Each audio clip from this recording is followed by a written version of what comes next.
أعوذ بالله من الشيطان الرجيم بسم الله الرحمن الرحيم.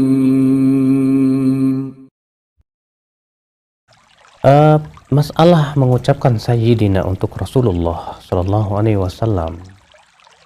Pendapat yang saya pegang adalah tidak mutlak boleh, tidak mutlak tidak boleh. Dalam lafaz salawat yang Rasul ajarkan, maka kita tidak tambahi Sayyidina. Kenapa? Karena mencukupkan dengan apa yang diajarkan, apa disampaikan oleh Rasulullah SAW. Karena itu yang ternyata juga disampaikan oleh para sahabat, para tabi'in, para tabi'ut tabi'in, bahkan yang dicatat oleh para ulama hadis. Mereka tidak berani menambahi di situ Sayyidina. Karena mereka khawatir masuk dalam sabda Nabi SAW, man yakul malam akul. Ya, siapa yang mengucapkan kata-kata yang tidak pernah aku ucapkan, maka hendaklah ia mempersiapkan tempat duduknya dalam api neraka. Namun, ya, ketika kita sedang berkhutbah atau kita berbicara kepada orang dan kita menyebutkan nama Rasulullah, kita ucapkan Sayyiduna, ya, Sayyiduna Muhammad SAW, saya lebih memilih pendapat boleh. Kenapa demikian? Ya, karena kata Sayyiduna atau kata Sayyid itu pernah Rasulullah ucapkan juga. Seperti Rasulullah bersabda, waktu itu ada seorang sahabat, ya, yang ditandu di atas tanduknya, kalau nggak salah Sa'ad bin Mu'ad, ya. Lalu ketika dibawa kepada kaumnya, Rasulullah bersabda, "Qumu ila sayyidikum." Berdirilah untuk menurunkan sayyid kalian itu. Walaupun memang disebutkan dalam riwayat lain Rasulullah SAW tidak suka, ya, disebut dengan Sayyiduna, karena waktu itu Rasulullah SAW datang kepada suatu kaum dan mereka berkata, "Anta Sayyiduna wa ibnu Sayyidina." Engkau Sayyid kami dan anak dari Sayyid kami. Maka Rasulullah SAW bersabda, "Sayyid huwallah." Sayyid itu hanyalah Allah.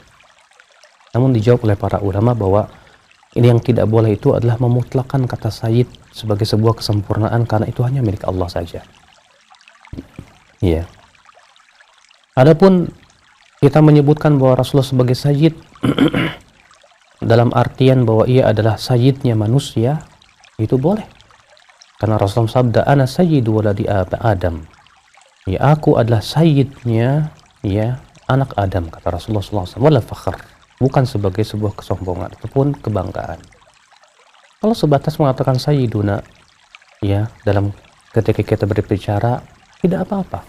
Namun tentu yang lebih utama adalah Rasulullah, karena itu lebih ucapan yang lebih mulia, lebih tinggi.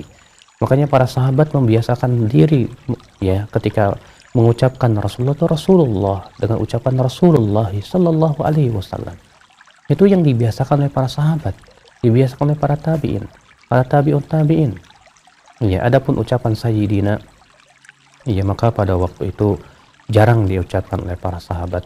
Maka kita tentu mengikuti petunjuk para sahabat lebih baik.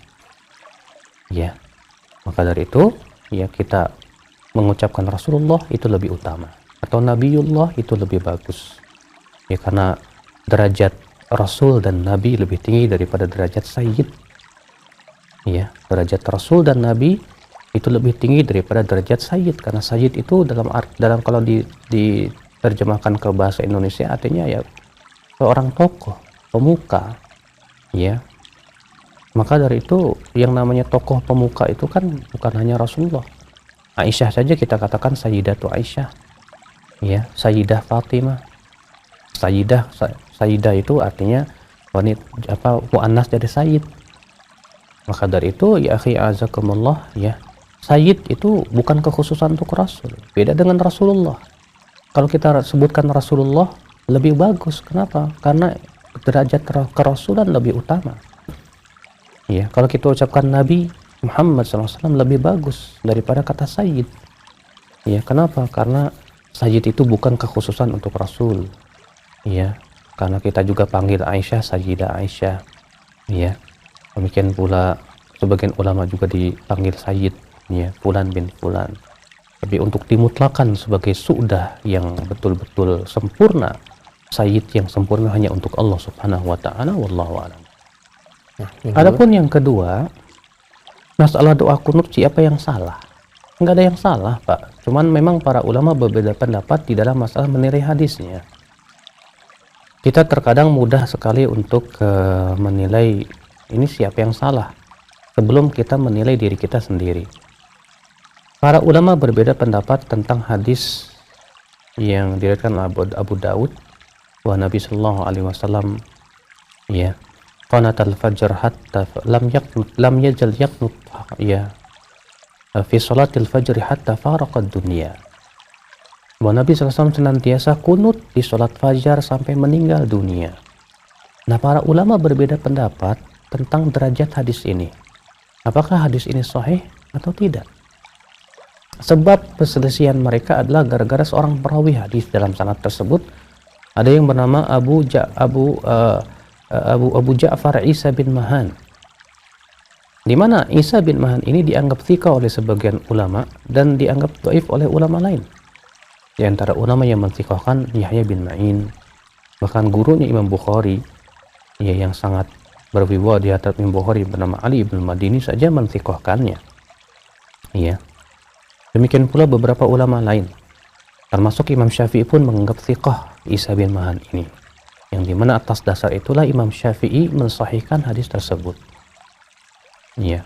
Sementara ulama lain seperti Imam Ahmad bin Hanbal, Abu Zur'ah, Imam Bukhari ya, yang itu kemudian dipilih oleh Al-Hafidh Ibnu Hajar Al-Asqalani dalam kitab Taqribut Tahdzib, menyatakan bahwa Isa bin Mahan ini perawi yang lemah hafalannya ya. Di mana Ibnu Hajar setelah mengumpulkan perkataan-perkataan para ulama yang banyak tentang Isa bin Mahan ini, beliau menyimpulkan bahwa orang yang menganggap lemah itu mempunyai ilmu yang lebih. Kenapa ini jarhun mufassar? Jarah yang bersifat mufassar. Mufassar itu ditafsirkan kenapa sebab kelemahannya. Ya. Dan jarhun mufassar muqaddam ala ta'dil. Jarah mufassar lebih dahulukan daripada sebatas pujian. Dan ternyata ya, mereka yang mendhaifkan membawakan tafsirnya bahwasannya Abu Ja'far Isa bin Mahan ini seorang yang buruk hafalannya. Kata Ibnu Hajar, sadukun sayyi'ul hifdz. Dia seorang yang saduk tapi buruk hafalannya.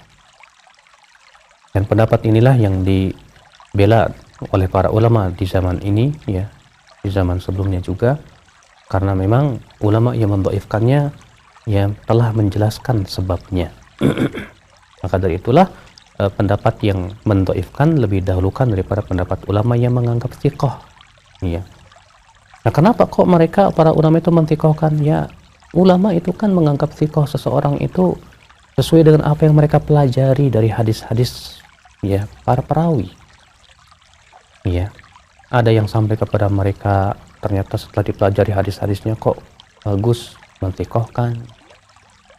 Ya, tapi ada juga ulama yang mempunyai pengetahuan lebih, ternyata setelah mereka pelajari mereka punya menemukan beberapa hadis atau tuh hadis-hadis ataupun periwayatan-periwayatan yang menunjukkan akan kelemahan hafalan daripada orang ini. Maka kalau Bapak berkata siapa yang salah, kita katakan kita tidak menyalahkan para ulama. Mereka sudah berijtihad, dan yang sudah berijtihad itu yang benar dapat 2 pahala, yang salah dapat 1 pahala. Kewajiban kita adalah berusaha semaksimal mungkin untuk mempelajari ya, kemudian kita lihat mana yang paling kuat dan mana yang paling rajih, itu yang kita amalkan ya. Maka Imam Syafi'i karena beliau menganggap bahwasannya Isa bin Mahan ini thiqah, maka beliau mensahihkan hadis ini dan mengatakan bahwa kunut subuh itu dianjurkan karena Rasulullah SAW berdasarkan hadis ini, kata Imam Syafi'i ya, senantiasa kunut subuh sampai meninggal dunia. Sementara ulama yang mendhaifkannya mengatakan tidak. Makanya jumhur ulama ya, imam yang 3 seperti Imam Malik, Imam Abu Hanifah dan Imam Ahmad mengatakan bahwa kunut subuh itu tidak disyariatkan. Dan Abu Hanifah lebih keras lagi. Bahkan Abu Hanifah mengatakan kunut subuh itu bid'ah ya, berdasarkan sebuah riwayat Abu Malik Al-Asja'i yang ditanya oleh anaknya, "Hai ayahku, ya, engkau sholat di belakang Rasulullah, Abu Bakar, Umar, dan Utsman. Afakanu yaknutuna fi salatil fajar, apakah mereka dahulu kunut di salat fajar? Maka ayahnya berkata, ay bunayya muhdats, hai anakku, itu semua diada-adakan. Yang jelas ini ya perselisihan para ulama. Dan jumhur ulama yang mengatakan tidak disyariatkan kunut subuh pun juga berselisih kalau kita sholat di belakang Imam Syafi'i gimana. Kebanyakan mereka mengatakan kita tetap ikut kunut. Dan ini yang dipilih oleh Syekh Utsaimin rahimahullah, Syekh bin Baz. Demikian pula ya kalau tidak salah Syekh Albani pun juga mengatakan demikian. Wallahu a'lam. Nah. Ya. Assalamualaikum warahmatullahi wabarakatuh, Pak Ustaz. Assalamualaikum warahmatullahi. Terkait derajat hadis ini, Pak Ustaz. Ketika membaca ayat-ayat sajadah kan disunahkan sujud tilawah, itu kan ada doanya, Pak Ustaz. Nah, ada yang mengatakan itu derajat hadisnya katanya hanya hasan. Jadi tidak sahih. Kalau hasan kan di bawahnya derajat dari sahih atau di atas dhaif, Pak Ustaz. Iya. Dianjurkan ya doa-doa itu ya doa ketika sujud saja katanya gitu. Nah, apakah memang demikian, Pak Ustaz? Baik. Terima kasih. Assalamualaikum warahmatullahi wabarakatuh. Waalaikumsalam warahmatullahi wabarakatuh. Ya. Memang ada sebuah doa sujud tilawah ya yang diperselisihkan, juga para ulama terdahulu pun juga masih menyelisihkan berselisih. Itu saja, ada wajhi lilladzi khalaqahu wa syaqqa sam'ahu wa basarahu bihaulihi wa quwwatihi. Apakah ia adalah periwayatan yang sahih atau tidak? Ibnu Khuzaimah condong untuk melemahkannya, di mana beliau setelah menyebutkan hadis tersebut di dalam sahihnya, beliau mengingatkan adanya suatu ilat. Ya, di situ ilatnya keterputusan sanad. Namun Al-Hafidz Ibnu Hajar Al-Asqalani dalam kitab Nata'ijul Afkar menghasankannya karena adanya syahid yang bersifat umum dari hadis Ali bin Abi Thalib diriwayatkan Nasa'i. Dan kepada pendapat Ibnu Hajar ini saya condong untuk menghasankan hadis ini. Sementara Syekh Albani menganggap hadis ini sahih. Ya, lihat ya. Jadi hadis sajadah wajhi ini ada 3 pendapat. Ada yang mengatakan lemah, ada yang mengatakan hasan, ada yang mengatakan sahih. Ya. Saya sendiri pribadi lebih condong menghasankan hadis tersebut karena yang disebutkan oleh Al-Hafidz Ibnu Hajar Al-Asqalani dalam kitab Nata'ijul Afkar yang dikuatkan oleh hadis Ali bin Abi Thalib tersebut. Dan kalau berkata, tapi kan hasan bukan sahih, kita katakan hasan itu bagian dari sahih. Ya, cuma ia lebih di bawah dia di bawah sahih. Dan yang pertama kali membagi hadis itu menjadi hasan sahih itu sahih hasan dhaif itu Imam At-Tirmidzi. Sebelum Imam Tirmidzi, hadis itu hanya dibagi menjadi 2, sahih dan dhaif. Di mana hasan masuk dalam kategori sahih. Iya. Hasan masuk dalam kategori sahih. Tapi kemudian di zaman Imam Tirmidzi dipecah sahih itu menjadi sahih dan hasan. Kenapa? Karena hasan ini derajat perawinya di bawah derajat perawi sahih. Kalau sahih itu berarti perawinya harus thiqah. Iya. Sedangkan hasan itu biasanya disebut oleh para ulama dengan istilah la ba'sa bih atau sadukun laisa bihi ba's. Ya. Dia diterima hadisnya tapi tidak sampai kepada derajat yang dipuji sebagai perawi yang thiqah. Iya. Maka dari itulah Imam Tirmidzi kemudian memperkenalkan bahwa ini derajatnya hasan. Ini hasan, ini sahih, ini hasan, ini dhaif. Berarti hasan itu termasuk hadis yang diterima? Betul. Berarti selama bisa diterima, maka wajib kita berhujjah dengannya. Iya, jadi hadis hasan itu ya termasuk hadis-hadis yang bisa kita amalkan, Bapak. Ya, wallahu a'lam. Nah. A'udzu billahi minasy syaithanir rajim. Bismillahirrahmanirrahim.